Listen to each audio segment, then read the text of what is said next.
izračunati 1 puta x kada je x jednako minus 1, 0 i 1. Hajde da uradimo slučaj kada je x jednako 1. Tu 1x postaje 1 puta 1, koji je sad minus 1, dakle puta minus 1. Postoji nekoliko načina da posmatramo ovo. 1 puta nešto će biti to nešto.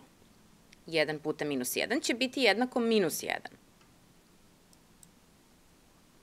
Drugi način na koji biste ovo mogli da posmatrate je da možete prosto gledati apsolutnu vrednost svakog broja i reći da je 1 puta 1 jednako 1. A kako oni imaju različite predznake, onda će biti negativno i dobili ste isto rešenje u oba slučaja. Hajde da uradimo slučaj kada je x jednako 0. 1 puta x će biti isto što i 1 puta 0.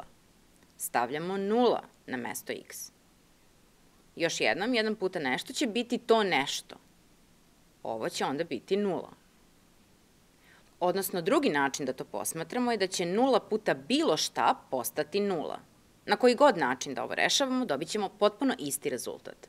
Zapravo možemo čak napisati 1 puta x je x. I zaista, kada god menjate ove vrednosti u x je jednako minus 1, 0 ili 1, to će biti jednako tom broju. 1 puta nešto će biti to nešto tu. Čisto da razjasnimo, 0 puta bilo šta je 0. 0 puta x je 0.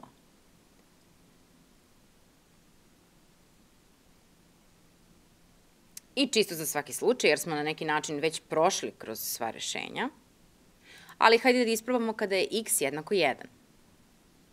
Tu dobijamo 1 puta 1, što ste verovatno već odavno naučili. 1 puta neki broj će biti taj broj. Dakle, ovo je jednako 1.